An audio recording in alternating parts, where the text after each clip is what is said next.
우리 한 목소리로 읽겠습니다. 빌립보서 2장 5절부터 8절입니다. 다 같이 읽겠습니다. 앞에 있는 9절. 여러분 안에 이 마음을 품으십시오. 그것은 곧 그리스도 예수의 마음입니다. 그는 하나님의 본체를 지니셨으나 하나님과 동등됨을 취할 것으로 여기지 아니하시고 오히려 자기를 비워 종의 모습을 취하시고 사람과 같이 되셨습니다. 사람의 모양으로 나타나셔서 자기를 낮추시고 죽기까지 순종하셨으니 곧 십자가에 죽기까지 하셨습니다. 아멘.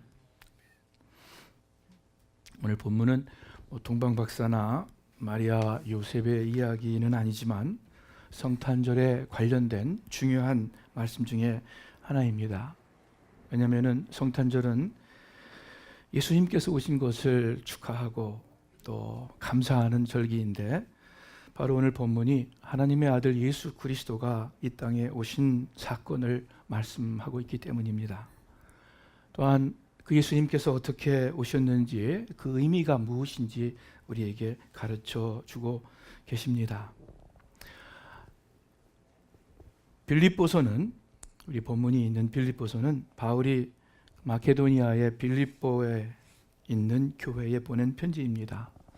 그 중에서도 특별히 이 구절은 11절까지예요. 5절부터 11절까지는 영어로 Christ Hymn, 한국말로 기독송이라고 불리우는 시 또는 운문입니다. 우리 한국말은 잘 모르겠지만 원어에 보면은 앞뒤 구절과 그 문장 스타일이 확연히 다른 어떤 시, 운문 형태입니다. 보통 설교나 글을 쓰다가 시를 삽입하는 것은 그 내용의 예를 들거나 또는 강조하기 위한 목적으로 시를 씁니다. 바울 사도는 무엇을 강조하려는 것인가? 여러분 안에 이 마음을 품으십시오. 오늘 설교 제목이에요. 곧 그리스도 예수의 마음입니다. 그리스도의 마음을 말씀하시기 위해서 이 크라이스트송, 기독송을 썼습니다. 오늘 말씀을 통해서 저와 여러분이 그리스도의 마음을 더 알고 그리고 더 갖기를 바랍니다. 우리가 믿음이 좋건 믿음이 부족하건 상관없이 우리가 그래도 주일날 교회 나와서 예배 드릴 때에는 그리스도의 마음이 무엇인가, 그것을 우리가 좀 더 알고 그래도 좀 더 담기 위해서 이 자리에 나온 줄을 믿습니다. 우리 그러한 시간 되기를 바라고요. 자, 예수님의 마음은 어떤 마음일까? 우리가 읽은 본문의 말씀이 예수님의 마음을 가르쳐 주십니다. 이 본문에 여러 동사가 있지만 한 번만 더 비춰주실래요? 3개의 주된 동사가 있습니다. 뭔지 아시겠어요? 오늘 이 본문 구절에 여러 동사가 있지만 3가지 주동사가 있어요. 나머지는 다 보조하는 보조동사입니다. 어려운 문제죠? 뭐겠어요? 3가지 동사? 예? 아니죠. 저 줄친 게 3가지 있잖아요. 취할 것으로 여기지 아니하시고, 자기를 비우시고, 자기를 낮추시고, 이 3가지가 주된 동사예요. 저기에 나머지에 종의 모습을 취했다, 사람같이 되었다, 죽기까지 순종하셨다, 이것은 다 보조 동사로 수사하고 있는 그러한 문장 구조입니다. 그러니까 저 3가지 주 동사를 우리가 잘 살펴보면은 예수님의 모습, 예수님의 마음이 무엇인지 우리가 좀 더 알 수 있을 것입니다. 첫 번째, 취할 것으로 여기지 아니하셨다. 예수님은 하나님의 아들로 하나님의 본체이신데도 불구하고 하나님과 동등됨을 취할 것으로 생각지 않으셨습니다. 하나님과 동등한 분이시면서 하나님의 권세와 영광을 스스로 주장하지 않으셨다는 말씀입니다. 여러분과 저, 우리 인간의 조상 아담은 하나님의 피조물인데도 하나님과 동등되고 싶은 욕심에 죄를 지었습니다. 사탄이 아담과 하와에게 와서 내가 이것을 먹으면 내 눈이 밝아서 누구처럼 될 것이다? 하나님과 같이 될 것이다. 이렇게 유혹했습니다.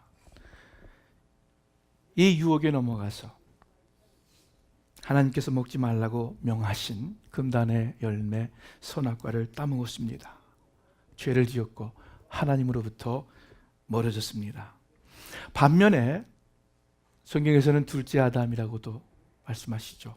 이 둘째 아담으로 오신 예수님은 하나님과 본체이신데도 마땅히 누리실 수 있는 그 하나님의 자리와 하나님의 속성을 고집하지 않으셨습니다. 왜 성자 하나님은 하나님과 동등됨을 취할 것으로 여기지 아니하셨을까? 자신이 없어서, 소심해서, 소극적이라서? 아니겠죠. 당신이 하나님의 아들로서 하늘에 그냥 머무는 것이 아니라 하늘의 영광을 버리고 이 땅에 오는 것이 성부 하나님의 뜻임을 아셨기 때문일 거예요. 왜 하나님께서는 성자 예수 그리스도를 이 땅에 보내시기를 원하셨습니까? 사람들을 사랑하셔서 죄에 빠진 인간을 불쌍히 여기셔서 그 죄와 죄의 결과로부터 사람을 구원하시기 위해서 보내셨겠죠. 하나님이 세상을 이처럼 사랑하사, 우리가 너무나도 잘 아는 말씀입니다. 독생자를 주셨으니, 보내주셨으니 이는 저를 믿는 자마다 멸망치 않고 영생을 얻게 하려 하심이니라. 이 하나님의 뜻을 아시는 예수님이시기에 하나님의 권세와 영광을 주장하지 않으신 것입니다. 여러분과 저, 우리는 너무 내 권리를 주장하면서 살고 있지는 않습니까? 내 소유와 내 유익만을 생각하면서 남의 유익에는 별로 또는 아무 관심이 없는, 오히려 내 권리를 위해서 남의 권리와 남의 유익을 훼손시키는 그러한 삶은 아닙니까? 교회 안에서도 우리는 혹시 무의식 가운데서라도 내 것을, 나에 속한 것을 고집하고 있지는 않습니까? 내 존재와 내 주장을 굽히지 않는 그러한 우리는 아닙니까? 사실 우리는 내 것이라고 주장할 만한 것이 아무것도 없는데도 불구하고 바울이 고린도 교회를 세웠습니다. 개척했다고 오늘날로 표현할 수 있겠죠. 고린도 성도들의 영적 아버지입니다. 마땅히 그들로부터 존중과 대접을 받을 권리가 있습니다. 또 그들에게 요구할 수 있는 그러한 자리입니다. 그런데 바울은 고린도전서 9장 12절에 보니까 제가 읽어드리겠습니다. 다른 사람들도 여러분에게 이런 권리를 가졌다면, 바울 외에 그 신앙을 가르쳤던 교사들입니다. 다른 사람들도 여러분에게 이런 권리를 가졌다면 우리는, 바울과 그 바울의 동역자, 영적 아버지죠. 우리는 더욱 그렇지 않겠습니까? 그러나 우리는 이 권리를 사용하지 않았고, 이 권리를 사용하지 않았고 도리어 모든 것을 참고 있습니다. 이는 그리스도의 복음을 전하는데 조금도 방해가 되지 않기 위해서입니다.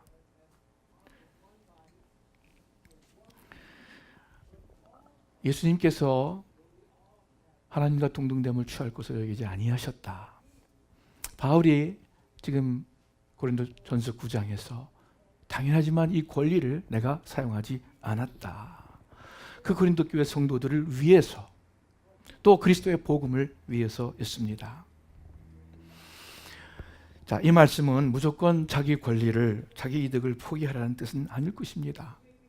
피해를 당하고만 있어라, 소심해서 대적하지 못하는 그러한 것을 말씀하는 것은 아닐 겁니다. 예수님처럼 하나님의 뜻을 위해서, 또 이웃 구원, 이웃 사랑을 위해서 나의 권리까지라도 취할 것으로 당연한 것으로 여기지 않겠다, 않으라 하는 말씀입니다.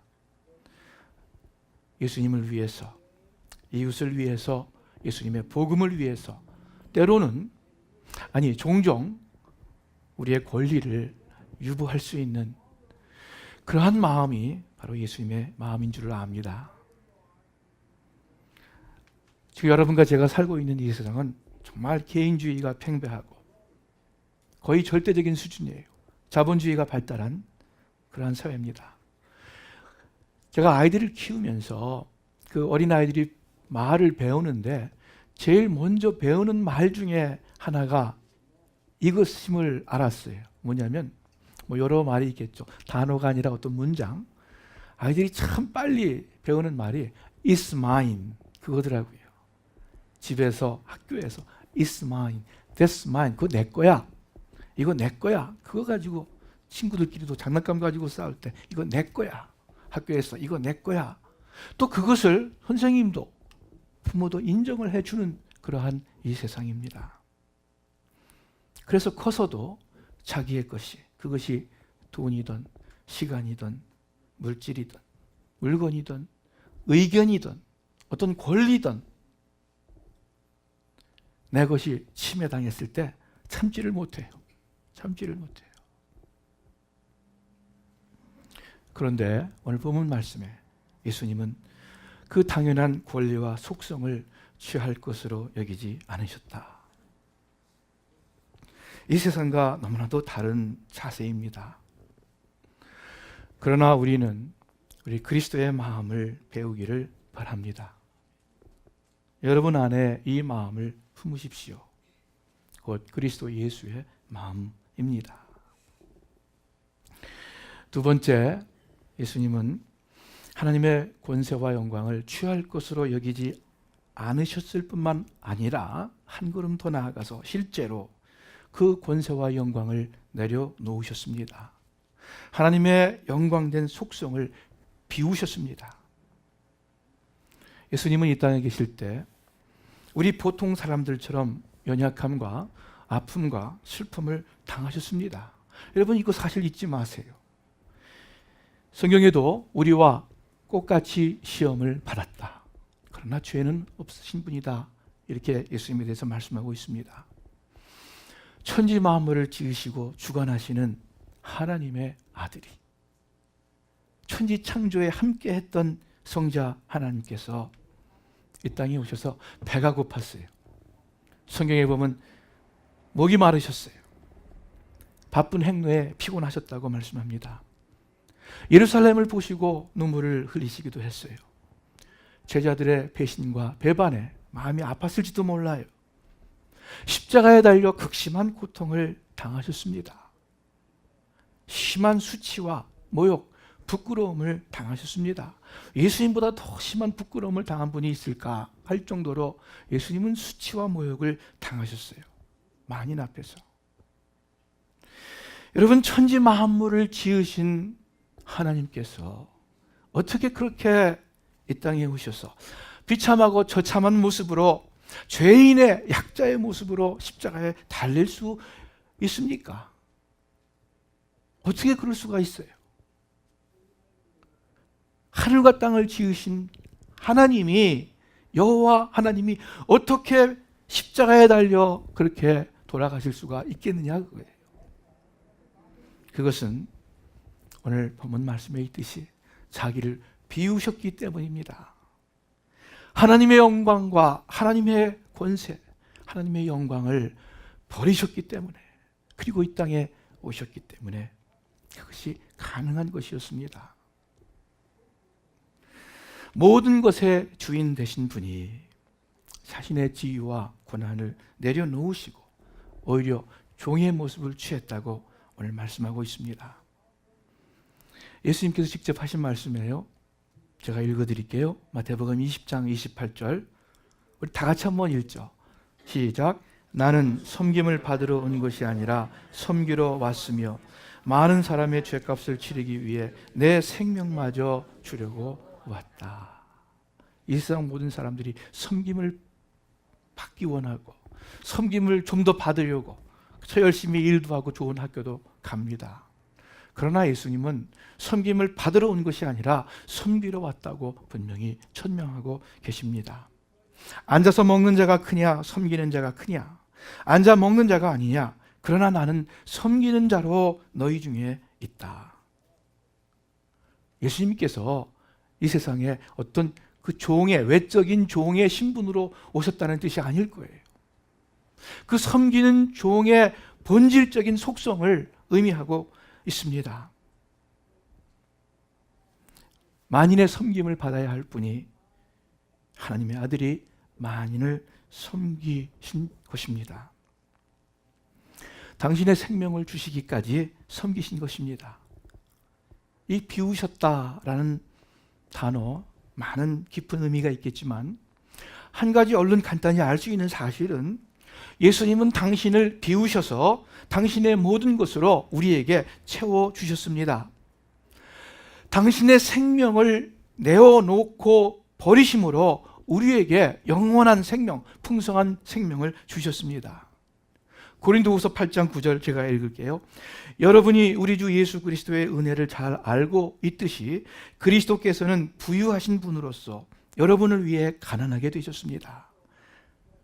부유한 분이 여러분을 위해서 가난하게 되셨습니다. 그분의 가난하심을 통해 여러분을 부유하게 하시려는 것입니다. 그래서 예수님께서 당신을 비우셨다고 말씀하십니다. 아담의 후손인 우리들은 무의식 가운데 내가 더 알고 더 맞고 더 의롭다는 근본적으로 높아진 마음들이 있습니다. 그래서 다른 사람들과 같이 되고 다른 사람들과 함께 되기보다는 다른 사람들과 구별되어 그들보다 더 나은 우월감을 갖기를 원하고 또 그러한 우월감에 만족합니다. 아담의 후손이에요. 여러분, 특히 우리 한국 사회가 얼마나 1등을 추구하는 사회입니까? 얼마나 섬기기보다는 섬김을 받으려고 애쓰는 사회입니까?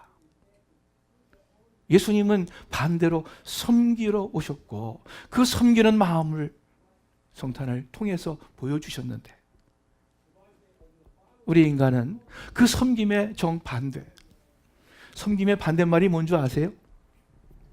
좋은 말 생겼어요, 우리 한국에. 섬김의 반대가 뭐예요?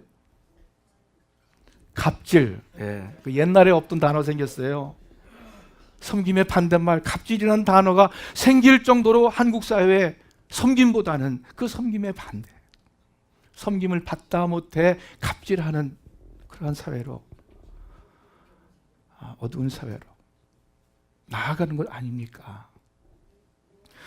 우리 교회가 좀 더 이 섬김의 가치를, 예수님의 성탄의 의미를 좀 더, 이 말씀의 의미를 좀 더 우리가 받아들이고 우리가 실천했다면, 교회가 좀 더 그렇게 했다면 우리 한국 사회가 좀 더 좋아졌을 거예요.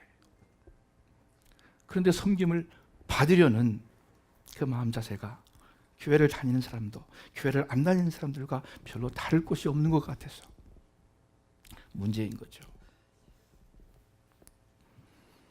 예수님은 세상에서도 약하고 병든 자를 찾아오셨습니다. 죄인과 세리의 친구다라는 별명을 들을 정도로 사회에서 낮고 천한 사람들과 함께 하셨습니다. 그리고 그들 가운데서도 대장이 된 것 아니에요. 거지 대장이 된 것이 아니라 그 거지 같은 사람들 사이에서 예수님께서 하신 말씀이 나는 섬기는 자로 너희 중에 있다. 가장 낮은 종의 모습을 취하신 것입니다. 왜 그럴까요?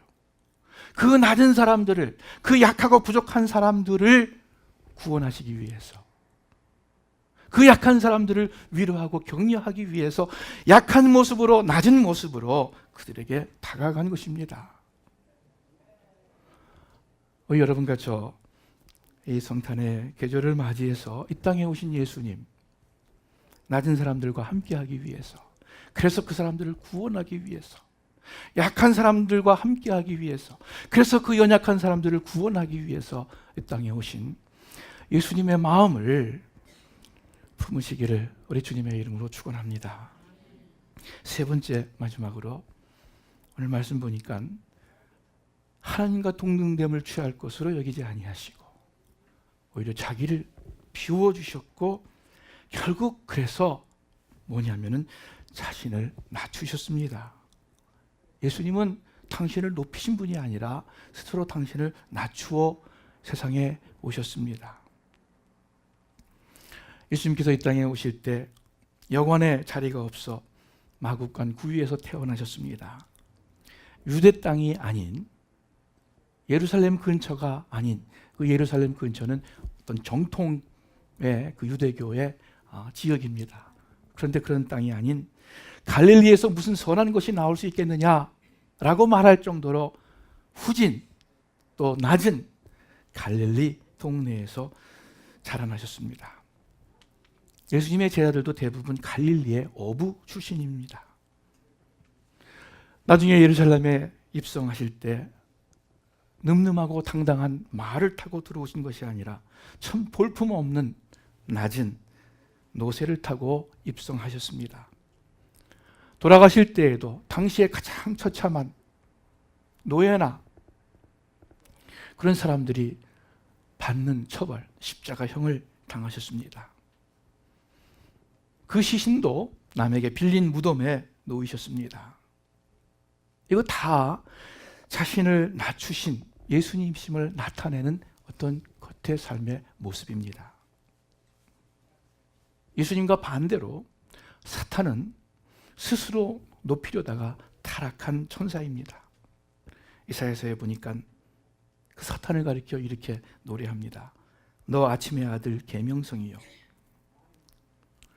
그 새벽별이 있죠, 샛별. 굉장히 밝은 금성인데 사실은 그게 참 아름다운 별이고 좋은 별인데 마냥 좋아할 수가 없는 것이 이사야서에서 그것을 사탄으로 이렇게 이야기를 합니다. 너 아침의 아들 계명성이요 어찌 그리 하늘에서 떨어졌으며 너 열국을 엎은 자여 어찌 그리 땅에 찍혔는고 내가 내 마음에 이르기를 내가 하늘에 올라 하나님의 뭇별 위에 내 자리를 높이리라. 내가 북극 지폐의 산 위에 앉으리라.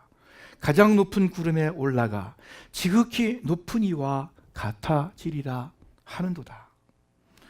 그러나 이제 내가 스올 곧 구덩이 맨 밑에 떨어짐을 당하리라. 여러분 누구의 마음 자세를 따르겠습니까? 앞에 예수님입니까? 아니면 뒤에 사탄입니까? 어리석은 질문이죠. 너무나도 당연한 답인데. 그런데 우리가 실제로는 이 사탄의 마음을 따르고 있지 않습니까? 겉으로 또는 속으로 우리의 자신을 높이려고 다른 것 생각하는 것이 아니라 나를 높이려고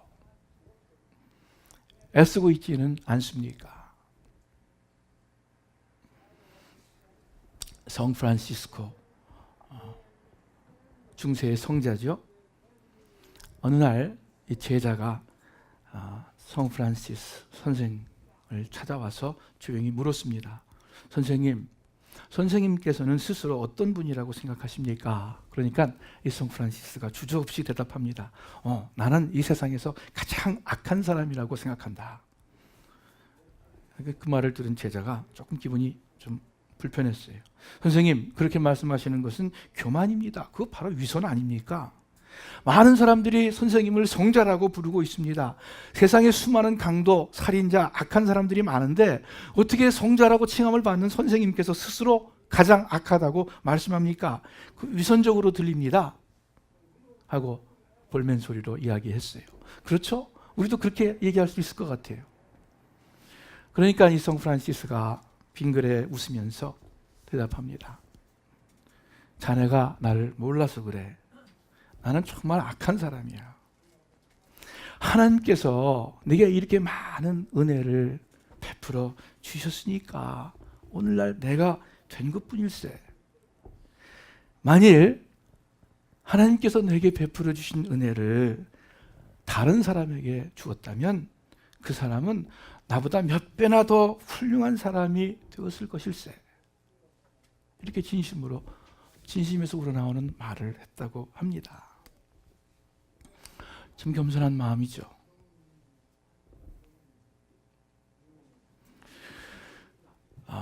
예수님께서 이 땅에 오신 것 자신을 낮추셔서 말씀합니다. 여러분과 제가 그 예수님의 마음을 또 예를 든 성 프란시스의 마음을 우리가 함께 갖기를 원합니다. 나보다 남을 낮게 여기는 마음을 갖게 되기를 바랍니다. 오늘 본문 말씀에 의하면 자기를 낮추는 것은 결국 순종하는 것입니다. 본문을 좀 더 직역하면은요, 순종함으로 당신을 낮추셨다, 이렇게 직역할 수 있습니다. 예수님께서 하나님 아버지의 뜻에 순종하셔서 하나님과 동등됨을 취할 것으로 여기지 않으셨다. 하나님 아버지의 뜻을 아셨기 때문에 순종하고자 이 땅에 내려오셨다. 나중에 십자가 지신 것도 아버지, 할 수만 있으면 이 잔을 내게서 피하게 하소서. 그러나 내 뜻대로 마옵시고 아버지 뜻대로 하옵소서. 여러분, 십자가는 우리를 향한 예수님의 사랑과 희생을 의미하지만 그 이전에 먼저 더 중요하게 하나님에 대한 절대적인 순종을 의미합니다. 예수님은 먼저 하나님의 뜻에 순복한 분이었어요. 그 마음으로 이 땅에 오셨고 또한 십자가를 지신 것입니다. 그 예수님의 마음, 우리도 이 마음을 품기를 바랍니다. 이 한국 사회는요, 수직 계급 사회입니다. 그렇죠? 아마 이 자리에 계신 분들 거의 다 그러한 사회 속에서 자라났을 거예요. 상명하복, 이 군대 문화가 여전히 존재하는 사회입니다. 물론 지금 뭐 자라나는 10대, 20대, 30대는 모르겠어요. 그러나 적어도 저 또래나 또는 50대, 60대, 70대 분들은 다 이러한 상하 계급에 익숙한 사람들입니다. 이러한 사회에는요, 명령하는 사람이 있고 순종하는 사람이 따로따로 있습니다. 그렇죠? 여러분 기억하시길 바랍니다. 이것은요, 성경에서 말씀하시는 순종이 아닙니다. 예수님의 순종이 아니에요. 일방적인 성경에서 말씀하시는 순종은 그러한 일방적인 순종이 아닙니다. 윗사람에게는 고개 숙이고 아랫사람에게는 고개를 탁 들고 그러한 상명하복의 상하 계급의 수직 사회에서는 예수님의 순종을 배우기가 쉽지 않아요. 어려워요. 보십시오. 예수님의 순종은 어떤 순종입니까? 섬김을 받아야 할 하나님의 본체가 순종한 거고, 섬김을 받아야 할 하나님의 본체가 아주 낮은 사람을 섬긴 거예요.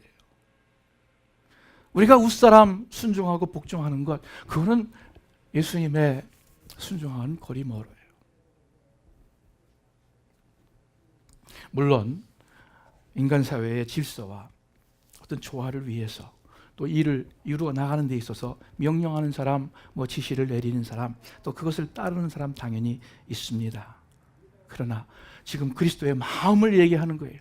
하나님께서 원하시는 그 순종의 자세를 우리가 이야기하는 거예요. 그래서 예수님의 이 순종의 마음을 배우는 사람은 종업원뿐만 아니라 사장님도, 신하뿐 아니라 왕도, 쫄병뿐만 아니라 대장도, 말단 사원뿐만 아니라 회장님도, 어린이뿐만 아니라 어른도 이 자리에 누구라고 제외할 것 없이 모두가 다 순종합니다. 모두가 모두에게 복종을 합니다. 그래서 에베소서 5장 21절에 그 인간관계에 순종을 말씀하면서 그리스도를 경외함으로 뭐라 그래요? 피차 복종하라. 여러분은 그리스도를 두려워하는 마음으로 서로 순종하십시오. 목사님 말을 들어야죠. 그 말이 맞는 것 같으면서 또한 맞지 않습니다. 목사님이니까 듣는 건 아니에요. 제가 여러분께 복종하는 거예요. 똑같이 여러분이 저에게 복종하고 A가 B에게 복종하고 B가 A에게 복종하고 그 순종하는 마음 자세, 그것이 예수님께서 이 땅에 오시면서 자기를 낮추신 순종의 마음입니다. 우리는 자연인으로서 그냥 사는 사람이 아니라 그리스도인임을 믿습니다. 그저 육신의 소원에 따라서 이 무한 경쟁 사회에서 어떻게 해서든지 남을 앞질러서 최고가 되고 더 많이 갖고 더 높아지고 더 힘세지고, 그러한 것이 우리 삶의 목표가 아니라 더 많은 사람을 섬기는 것이, 그것이 우리 그리스도인의 삶의 목표가 되어야 합니다. 예수님이 하나님과 동등됨을 주장하지 않으셨고 오히려 자신을 비우고 종의 형체를 가지셨습니다. 낮아지셨습니다. 순종하여 결국 죽기까지 하셨습니다. 그것도 가장 부끄럽고 힘든 십자가 죽음을 당하셨습니다. 그리고 나서 어떻게 된 거예요? 그러셨을 때 빌립보서 2장 9절에 제가 읽어드릴게요. 자, 우리가 2장 5절부터 8절까지 읽었죠? 9절에 그러므로 예수님께서 그렇게 하셨으므로 하나님께서는 예수님을 지극히 높이시고 모든 이름 위에 뛰어난 이름을 그에게 주셨습니다. 그리하여 하늘과 땅 위와 땅 아래에 있는 모든 것들이 예수의 이름 앞에 무릎을 꿇고 모두가 예수 그리스도는 주님이시라고 고백하여 하나님 아버지께 영광을 돌리게 하셨습니다.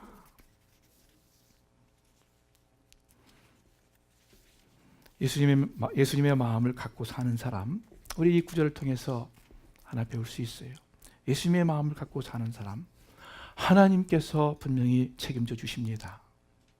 하나님께서 분명히 진정한 복을 나누어 주십니다. 형제 자매를 위해서 자신의 권리를 유보해도, 자신을 비우고 자신의 것을 내어 주어도, 순종하여 낮아지고 죽는다 하더라도 여러분 결코 실패하지 않습니다. 여러분 결코 손해보지 않습니다.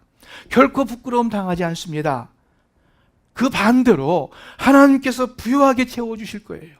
하나님께서 지극히 높여주실 거예요. 하나님께서 높여주시면은 그러면 정말 높아지는 거예요. 내가 내 자신을 높이려고 하면은요, 안 돼요. 그러나 하나님께서 나를 높여주시면은 정말 높아지는 거예요. 내가 높아지기 위해서 우리 이렇게 하자는 뜻이 아닙니다. 12월 예수님께서 이 땅에 오신 성탄의 계절입니다. 여러분 안에 이 마음을 품으십시오. 종의 모습을 가지고 이 땅에 오신 예수님의 마음을 품는 여러분과 제가 되기를 주님의 이름으로 축원합니다. 기도하겠습니다. 하나님 아버지, 빌립보서 2장에 있는 크라이스트 힘, 우리 예수님 노래를 통해서 또 예수님의 마음을 저희들 살폈습니다. 아버지 하나님, 하나님의 말씀은 틀림이 없는 진리의 말씀인 것을 저희들 믿습니다. 이 말씀 붙잡고 또 이 세상과는 다른 가치관일지라도, 이 세상 사람들의 삶과는 많이 차이가 있을지라도 세상의 풍조를 따르지 아니하고 예수님의 마음을 품는 저희들 되게 하여 주시옵소서. 그래서 이 세상을 승리하고 이 세상의 많은 사람들을 예수님께로 인도하는 저희들 되게 해 주옵소서. 예수님의 이름으로 기도합니다.